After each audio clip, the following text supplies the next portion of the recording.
Bu, jadi di sini kita bisa ngobrol apa aja, mau sharing, mau nanya juga kebetulan ada Manik ya, mau tanya-tanya juga, mau tanya sama Mbak Rati juga kebetulan psikolog, boleh kita telepon interaktif bisa di sini di 0215155111. Tapi terus kemudian kalau telepon sibuk banget ya kan, di sini suka banyak banget gitu yang nelfon ke acara ini. Jadi semua orang tuh TV-nya dimatiin kalau jam segini, hanya Jak TV yang dinyalain. Gitu Terus ya. juga streaming kan di www.jakdestv.com, jadi seluruh Indonesia bisa telepon ke sini. Nah kalau misalnya sibuk lewat Twitter juga bisa, Manik. Jadi kita punya Twitternya Mbak Rati di @kinantijaktv. Lalu lewat email juga, pertanyaannya kan panjang banget katanya ya. Mau lewat email bisa di kinanti.jaktv@gmail.com. Kita tunggu untuk gabung sama kita di sini, kita tanya-tanya lagi. Jadi sekarang kenapa sih lately, akhir-akhir ini banyak sekali orang tua yang memilih untuk mengajarkan anaknya lebih dari satu bahasa? Apakah supaya keren, fashion, atau gimana? Ya, sebenarnya hal yang paling pertama adalah mungkin orang tua ingin anak ini punya banyak kemampuan. Skill berbahasa ya. Soalnya kan sekarang eranya tuh semuanya bahasa internasional. Bahasa selain bahasa Indonesia minimal anak itu bisa berbahasa Inggris. Jadi tuntutan. Terus kemudian ada juga yang pride. Jadi lebih banyak bahasa yang dikuasai lebih keren ya. Betul. Pakai bahasa Spanyol bisa gitu kan. Bahasa Sunda bisa seperti itu. Nah, terlepas dari itu ya sebenarnya nggak ada masalah. Belajar bahasa banyak itu bagus-bagus saja gitu. Hanya memang yang jadi patokan harus tadi anak sudah punya yang namanya bahasa dasar. Sehingga ketika dia menemukan kesulitan dibalikan lagi ke bahasa dasarnya. Kalau nggak ada bahasa yang dipegang sama sekali bingung. Gitu. Harus seperti apa dia? Jadi kalau misalnya contohnya tadi kasus yang diceritakan oleh Mbak Manik tadi ya, Teh Manik bilang bahwa ketika anak belajar alfabet Inggris di rumah, terus di sekolah bahasanya bahasa Indonesia A bukan A tapi E gitu. Nah, itu kebingungan bahasa di situ. Nah, sebenarnya berarti pada saat belajar bahasa pertama itu bahasa Inggris yang digunakan. Jadi harusnya memang diajarkan juga bahasa Indonesia setelah bahasa Inggrisnya. Jadi bersamaan ya. Nah, lepas dari semua alasan tadi soal pride dan lain sebagainya, perlu nggak sih sebenarnya mengajarkan anak lebih dari satu bahasa? Perlu saat waktu yang tepat. Yang tadi kita omongin soal usia itu ya, kalau enggak nanti anak juga akhirnya terlalu tertinggal ya, karena kan sekarang belajar bahasa Inggris itu dari usia SD pun sudah ada subjek bahasa Inggris. Minimal bahasa Inggris lah. Gitu. Tapi memang apakah benar ini mungkin juga dari banyak kasus yang ditemuin sama Mbak Rati, mungkin juga pernah ya ada klien atau siapa yang mungkin curhat, apakah memang benar kalau anak yang lebih menguasai bahasa asing itu lebih cerdas nantinya? Jadi memang ada yang namanya perkembangan bahasa itu terkait dengan kemampuan kognitif. Anak yang cenderung lambat bicara itu memang secara kasat mata akan mengalami kesulitan dalam melakukan pemahaman, dalam melakukan belajar lebih dari satu bahasa. Dan tapi tidak secara langsung kalau anak yang belajar bahasa banyak terus IQ-nya jadi lebih tinggi.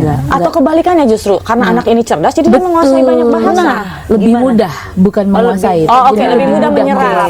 Betul. Karena bahasa itu sampai aku tuh pernah mikir gini loh Mbak Rati, Manik. Jadi bahasa ini kayaknya bakat deh. Sama seperti orang bermain musik gitu. Kalau tidak bakat tidak bisa. Jadi memang ada teman-teman juga yang lingkungan kita temuin dia cerdas, tapi kenapa kemampuan bahasanya kurang ya gitu. Maksudnya apa yang sebenarnya terjadi sih? Mungkin kurang stimulasi juga, itu bisa. Terus jadi tidak dibiasakan. Benar. Dan memang ada beberapa orang yang kecerdasan bahasanya lebih tinggi. Dibanding apa? Yang lainnya, bidang lain. Kalau kita bicara soal multiple intelligence kan ada 9 sekarang. Iya. Emang dari dulu 9 ya? Saya 7 tahun. Yang 7 itu biasanya keajaiban dunia. Salah satunya kecerdasan musik. Di sini Teh Manik kecerdasan musiknya lebih tinggi. Nah itu, tapi biasanya itu bisa dikategorikan anak berbakat juga, bisa menguasai lebih dari satu bahasa. Bahkan saya pernah punya klien dia bisa kuasai 8 bahasa. Anaknya? Ya, hanya belajar dari YouTube. Bapaknya cuma bisa 2 bahasa. Ya gitu. Jadi memang ternyata setelah dites inteligensi, IQ-nya memang luar biasa, jauh di atas rata-rata. Nah aku mau tanya sama Manik, anak sudah mulai dileskan bahasa asing? Les sih belum ya, tapi memang cukup distimulasi di rumah aja gitu ya. Ada sih keinginan untuk memperdalam lagi dia dalam bahasa Inggris lah dulu gitu ya fokusnya. Cuman apa namanya, apa ya? Ya karena ini juga sih keterbatasan waktu ibunya sebetulnya. Iya, untuk ngantarkan itu tadi untuk ya. ngantar itu, jadi memang belum. Nah, cuman memang saya sih ngerasanya memang dia kayaknya harus masuk karena sayang banget gitu. Menurut si beberapa teman lah, wah dia nih udah oke banget kalau ngobrol juga memang secara komunikasi ya karena ibunya mungkin ya. Oh, dulu kan besarnya di atau Vancouver. Martabak. Vancouver. Oh, enggak ya. Tapi justru sebetulnya ambisi ini datang karena saya merasa bahasa Inggris kurang. Nah, gitu, mungkin itu latar kan. belakang Manik. Zaman dulu kita kan baru mulai Belajar bahasa Inggris tuh SMP. SMP, ya. SMP ya, benar SMP ya. ya. Sekolah negeri ya kan kita sekolah negeri belum banyak pilihan sekolah. Oke, nanti setelah ini aku mau tanya soal perlukah kursus bahasa Inggris untuk anak-anak terutama balita ya. Setelah yang ini tetap di Kinanti Kisah Ibu dan Buah Hati. Para bintang tamu aku boleh kita minum? Aku sudah siap. Misalnya mau bergabung sama Kini, yuk kita tunggu di 0215155111 karena pasti banyak nih ibu-ibu di rumah yang punya permasalahan kurang lebih sama-sama kita ya. Jadi kita sambung sedikit ya Mbak Ratih. Jadi perlu nggak sih sebenarnya kursus bahasa Inggris, apalagi sekarang kursus untuk toddler itu ya sudah ada sekolahnya bahasa Inggrisnya, kursus dan lain sebagainya, itu perlu nggak sih?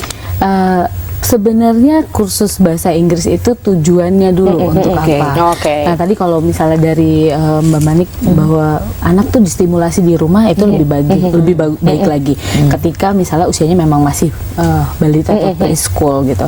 Nah pada saat anak sudah masuk ke level sekolah yang lebih tinggi dan dia nggak bisa catch up pelajaran di sekolahnya, nah itu bisa dibantu dengan kursus belajar grammar.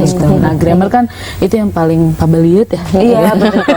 salah grammar. Soalnya kita juga ngerasa untuk urusan grammar kayak gitu kan ibunya juga belum bisa mengakomodir kebutuhan itu gitu kan. Jadi saya sih ngerasanya kayaknya membutuhkan. Oke gitu. Diarahkan lebih benar. Sesuai kebutuhan lah ya, sesuai kebutuhan. Jadi kalau bicara perlu tidak perlu, butuh nggak anak? Kalau misalnya hanya untuk percakapan sehari-hari, mungkin bisa distimulasi oleh orang tua di rumah sambil banyak berinteraksi kan. Atau mungkin gini, ada cita-cita nanti ini kelas 3, kelas 4 SD mau aku pindahin ke Australia atau ke Amerika atau kemana, ya mungkin harus sejak dini mulai dikursuskan. Jadi memang bukan hanya kursus, tapi sekolahnya pun sudah dipersiapkan international school. Nah, ada beberapa orang tua yang memang sudah dari preschool, kemudian SD-nya, SMP, SMA di international school. Nah nanti mungkin kuliahnya memang akan di sekolahkan keluar. Nah itu sangat membantu anak gitu. Ini boleh sedikit colongan pertanyaan? Silakan, boleh ya. Nah, berarti ini mungkin juga ada sering orang yang bilang juga kalau apa yang kita bicarakan sama anak itu harus sesuai dengan umurnya gitu. Ketika dia menanyakan sesuatu, itu dijelaskan dengan ini gitu kan. Tapi kalau saya kadang-kadang suka apa ya, ketika dia nanya sesuatu yang memang pertanyaannya agak-agak memang harus dijelaskan secara ilmiah gitu ya. Misalkan kenapa pelangi itu gitu. Itu kan saya buka buku ya, karena lupa gitu googling gitu. Itu saya jelaskan aja udahlah. Pokoknya saya jelaskan secara dewasa gitu. Nah itu gimana, boleh nggak sih? Walaupun dia tapi iya aja lagi. Terus akhirnya Ya dia mau percaya sama mamahnya, mau siapa lagi percaya. Bener. Terus akhirnya banyak memang kosakata baru yang mungkin sedikit agak ilmiah dan dia nempel. Terus akhirnya dia bilang ke teman-temannya gitu. Terjadinya pelangi misalnya gitu. Itu gimana sih? Sebenarnya baik ketika menjelaskan kepada anak itu, misalnya anak bertanya tentang pelangi, terus kemudian kita cari tahu, mama juga agak lupa misalnya gitu kan. Nah ternyata pelangi itu terjadinya gini. Tapi cara kita menyampaikan boleh based on definisi yang ada, yang kita temukan. Hanya kalau bisa dikonkretkan. Jadi misalnya agak capek sih mungkin. Jadi ada eksperimennya. Kita coba nih gitu. Misalnya kena sinar, air, terus nanti muncul warna. Nah seperti itu. Jadi anak bukan hanya memahami penjelasan secara verbal, secara teori yang dewasa tadi, tapi juga ada eksperimennya. Jadi mungkin juga membantu.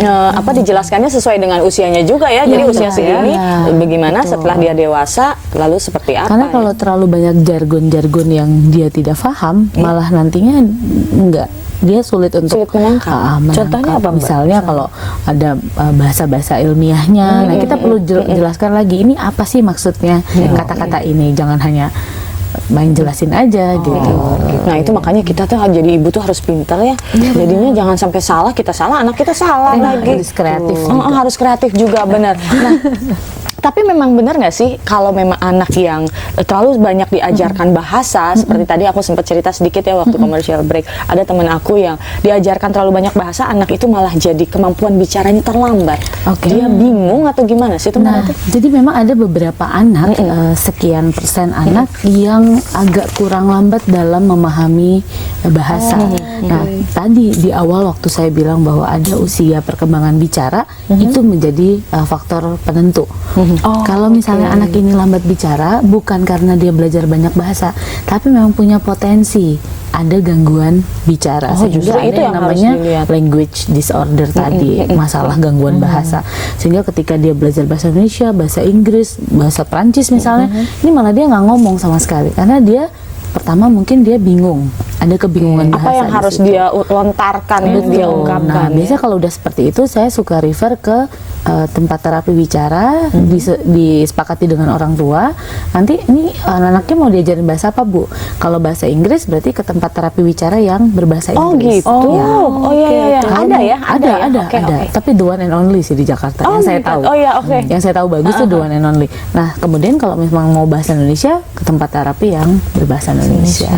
Oke. Nah, jadi apakah benar nih ya anak yang memiliki gangguan dalam bahasa itu lebih menyukai ilmu eksak seperti matematika, fisika dan lain sebagainya? Sebenarnya saya belum pernah membaca penelitian ke arah sana. Hanya itu permasalahan karakter. Biasanya bukan karena memiliki gangguan berbahasa, tapi justru kemampuan dia dalam berekspresi.